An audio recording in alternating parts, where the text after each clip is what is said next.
तो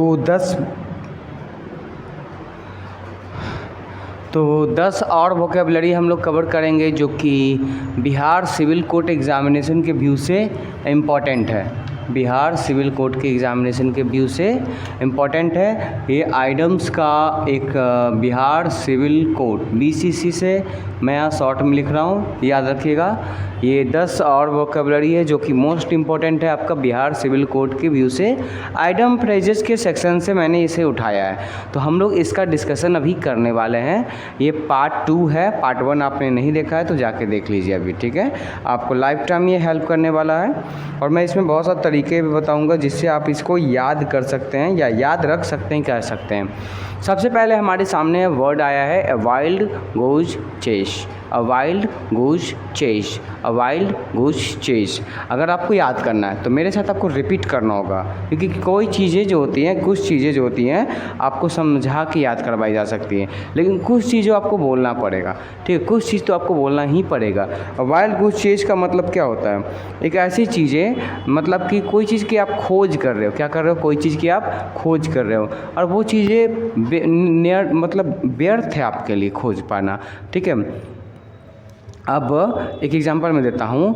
अगर घर में आपके पास नमक है, उसमें चीनी डाल दीजिएगा, तो नमक में से चीनी निकालना थोड़ा सा मुश्किल है मैनुअली, हाथों से। It is impossible.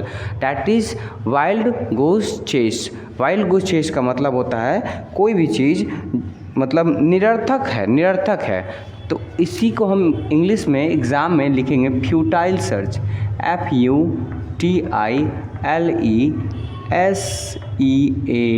FUTILESEARCH, ठीक है। फ्यूटाइल सर्च का मतलब होता है निरर्थक, निरर्थक मतलब बेकार प्रयास। कहते हैं ना, अब तो एग्ज़ाम कल ही है, अब पढ़ के क्या फ़ायदा, कहते हैं ना। तो या फिर कल एग्ज़ाम है और आज आप तैयारी करने के लिए किताब खोज रहे हो, कर लोगे? नहीं हो पाएगा। That is impossible.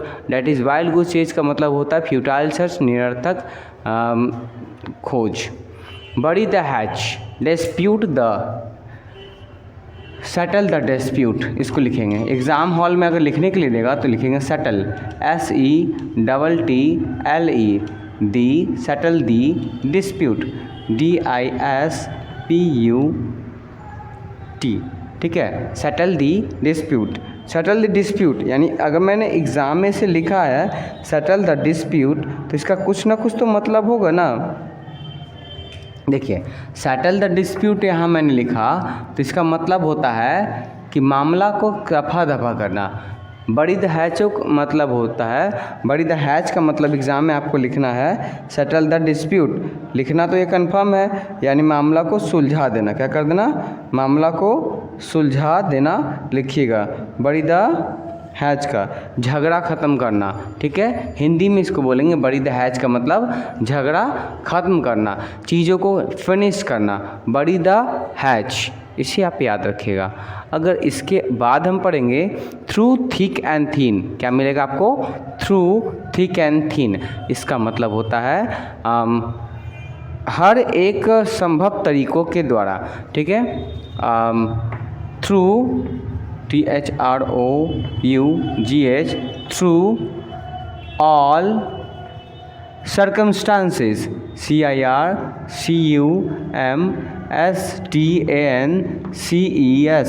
through all circumstances, which means through all condition, कह सकते हैं हर एक संभव तरीक़ों के माध्यम से। थ्रू थिक एंड थिन्स, आपको कहा जाए कि आपको 100 रुपये जमा करना है हर हाल में, तभी आपका क्लास में प्रोजेक्ट कंप्लीट होगा या फिर आपको पैसे मिलेंगे या जो भी हो, ग्रेस मार्क्स मिलेगा। तो आपको कहा जाएगा you have to pay 100 rupees through thick and thin, हर हाल में। इसका हिंदी क्या होगा? हर हाल में। थ्रू ऑल सर्कमस्टांसेस, हर हाल में आपको 100 रुपये पे करना है। नहीं पे करिएगा तो आपका मार्क्स नहीं मिलेगा, ये होता है। अगला है आपके पास रीड बिट। मैंने शॉर्टकट में बिटवीन को बीटी लिखा है। Read between the lines, read between line का मतलब होता है ध्यान से पढ़ना। तो कहते हैं इसका read, REA, read carefully, FULLY, और truly, THROUGHLY, which means read carefully, मतलब ध्यान से लाइन बाय लाइन पढ़ना। रीड बिटवीन लाइन्स, आपको कहा जाएगा कि आपको एक किताब पढ़नी है, अगर वो किताब आप उठा के पढ़ लिए तो सिर्फ पढ़नी है, इसका मतलब ये नहीं कि रीड बिटवीन लाइन कहने का मतलब हुआ कि आप ऊपर से नीचे तक एक बार देख लिया। आपको चीज़ों को समझ के पढ़ना है, तो समझ के पढ़ना है तो आपको क्या बोला जाएगा, रीड बिटवीन द लाइन्स। अगर जैसे मैं बोलूँ अति, हिंदी में एक है अति, सर्वत्र, ठीक है, वर्जयेत, वर्जयेत, ठीक है, ऐसा कुछ होता है। अब ये लाइन है, अब इस लाइन का मतलब आपसे कोई पूछेगा तो देखिए, किसी चीज़ की अति, ठीक है, बहुत नुकसान देता है, इसका मतलब हुआ। तो आपको उसका मीनिंग समझते हुए पढ़ना है, इसका मतलब ये नहीं कि न्यूज़पेपर की तरह पढ़ देना है।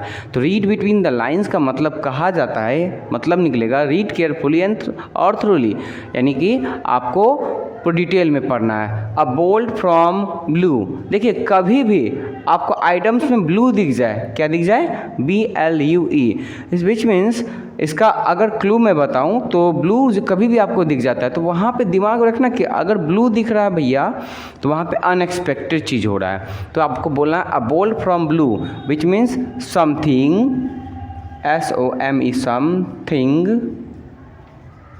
Unexpected, EXPECTED। देखिए मैं स्पेलिंग बोल भी देता हूँ ताकि आपको दिक्कत ना हो। समथिंग अनएक्सपेक्टेड, कोई चीज़ जो अनएक्सपेक्टेड है। अब बोल्ड फ्रॉम ब्लू का मतलब होता है कोई चीज़ अनएक्सपेक्टेड, ठीक है, यानी आकस्मिक घटना। कहते हैं सर हम घर जा रहे थे ना, अचानक से ऐसा हो गया, तो that something happened, it was a bold from blue. मैं सर घर जा रहा था ना तो अचानक से मैंने नीचे देखा तो मेरा दोनों पैर चल रहा था तो इसी को बोलते हैं अचानक हो जाना कोई चीज़। A snake in the grass, देखिए आपने सुना आस्तीन का सांप, आस्तीन का सांप एक वर्ड, हाँ वही कहावत को यहाँ इंग्लिश में लिखा हुआ है, अ स्नेक इन द ग्रास, ठीक है। अ snake in the grass paper में आ गया तो अब क्या लिखोगे, अ सीक्रेट एनिमी, क्या लिखोगे, अ सीक्रेट एनिमी, SECRET,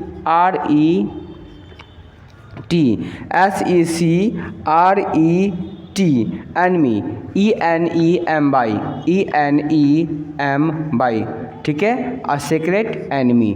चलिए एट द 11th आवर, अगला है एट द 11th आवर, इसका क्या मतलब हुआ। जैसे देखिए मैंने एक एग्जांपल दिया था कि कल पेपर है और आज आप पढ़ रहे हो, तो आज आप जो पढ़ रहे हो ना वो सबसे ख़तरनाक समय है, या तो आप टॉप कर जाओगे ऊपर से या तो नीचे से, ठीक है। एट द 11th आवर का मतलब होता है अंतिम पल में, ठीक है, क्या होता है, अंतिम पल में। अंतिम पल मतलब लास्ट मोमेंट में, डेडलाइन से पहले, आखिरी मौके पर, eight the very last moment. इसको क्या लिखेंगे, eight the very last moment, MOMENT,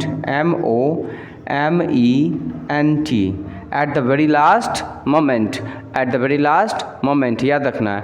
eight the 11th our का मतलब होता है आखिरी पल, क्या होता है, सर आखिरी पल में मेरा एडमिशन हो गया, लास्ट डेट था, डेडलाइन से पहले, तो I took admission in the university at the very last, at the very last moment बोल सकते हैं, एट द 11th आवर भी बोल सकते हैं, दोनों सही है।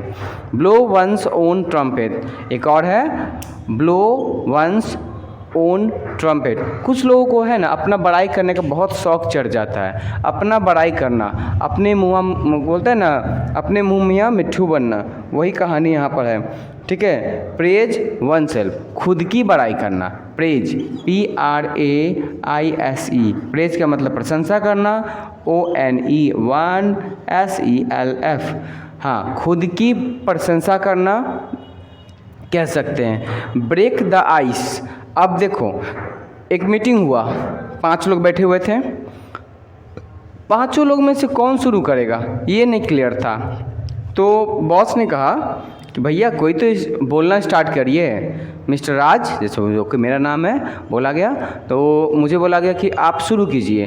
तो आई स्टार्टेड टू स्पीक और स्टार्टेड टू डिलीवर माई, कह सकते हैं कंटेंट ऑन प्रोजेक्टर, या फिर कह सकते हैं कुछ भी मैंने बोलना स्टार्ट किया, चुप्पी को तोड़ करके कोई चीज़ को शुरू करना, ब्रेक द आइस, मतलब टू इनिशिएट, क्या बोलेंगे, टू इनिशिएट, INITIATE, ठीक है। To initiate, break the ice का मतलब होता है कोई चीज़ को शुरू करना, INITIATE। स्पेलिंग आपको प्रैक्टिस करा रहे हैं साथ साथ, जैसे देखिए ट्रम्पेट, TRUMPHET, क्यों मैं बोल के लिखता हूँ, क्योंकि आपको पेपर में करेक्टली स्पेल्ड आ सकता है, और कभी कभी मिस्टेक होता है क्योंकि मैनुअल में लिख के ला रहा हूँ, आपको यहाँ पर डिजिटल बोर्ड नहीं है कि सब कुछ ऑटो टाइप्ड है, थोड़ा सा प्रॉब्लम होता है। Cost arm and leg, cost arm and leg, देखिए मेरा एक बेटा है 3 साल का है, तो वो जो है ना मतलब कि मुझे बोला आईफोन दिला दीजिए, नहीं तो मैं खाना नहीं खाऊंगा या कुछ भी। अब मेरी क्षमता आईफोन की तुरंत तो है नहीं, एग्जाम्पल है, बस एग्जाम्पल है, मेरा बेटा है कि नहीं वो बात की बात है, काल्पनिक बातें हैं। एक कोस्ट एंड आर्म लेग, तो वो मुझे जो बोला कि स्कूल तभी जाऊंगा नर्सरी क्लास में जब तक मुझे आईफोन नहीं दिलाइएगा, बताइए तो मैंने उसे एक आईफोन दिलाया, खिलौने वाला, ठीक है। तो आईफोन दिलाया, तो एक तरह से देखा जाए तो वो मेरे लिए काफ़ी खर्चीला चीज़ है, अगर मैं ख़रीद लेता तो that may be cost and arm and leg for me, ठीक है, ऐसे यूज करते हैं। That may be cost and arm and leg मतलब होता है बहुत महंगा पड़ जाना, ठीक है। वेरी वेरी एक्सपेंसिव क्या होता है, VER by very expensive, EXPENSIVE, very very expensive. तो ये 10 आपके आइटम्स एंड प्रेसेस थे जो कि Bihar civil code and other examination की व्यू से इम्पॉर्टेंट है। आप नॉर्मल पढ़ने की व्यू से भी आप सीख सकते हो, पढ़ सकते हो, कंप्लीट कर सकते हो, नो इशू। एक बार रिवीजन करवाते हैं। अ वाइल्ड गूस चेस, अ वाइल्ड गूस चेस का मतलब होता है फ्यूटाइल सर्च, मतलब फ्यूटाइल सर्च, इसका मतलब होता है निरर्थक, बेकार प्रयास। क्या होता है, बेकार, हाँ, प्रयास, ये थोड़ा दिक्कत कर रहा है, बेकार प्रयास। बड़ी द हैश, ठीक है, सॉरी ये वाला चीज़ यहाँ आएगा, ठीक है। बेकार, बड़ी द हैच का मतलब होता है सेटल द डिस्प्यूट्स, जो मतभेद होता है ना, लड़ाई होता है ना, उसको ख़त्म करना। तो मैं यहीं लिख देता हूँ लड़ाई ख़त्म करना, ख़त्म, ठीक है, लड़ाई ख़त्म करना। Bury the hatchet, settle the disputes through thick and thin, through all circumstances, हर हाल में, क्या लिखेंगे, हर हाल में। उसके बाद to read between the lines, read carefully और थ्रूली, ध्यान से पढ़ना, क्या बोलेंगे, ध्यान से पढ़ना। चलिए अगला है ए bolt from blue, something unexpected, मतलब क्या बोलते हैं हिंदी में, समथिंग अनएक्सपेक्टेड मतलब बिना किसी तैयारी के, क्या बोलते हैं, समथिंग, क्या था question, a bolt from blue, अच्छा ब्लू बोला, तो इसका लिख लीजिएगा आकस्मिक घटना, ठीक है, आकस्मिक घटना। अ snake in the grass, a secret enemy, कपटी नहीं चल रहा है, कपटी मित्र नहीं चल रहा है, कपटी मित्र।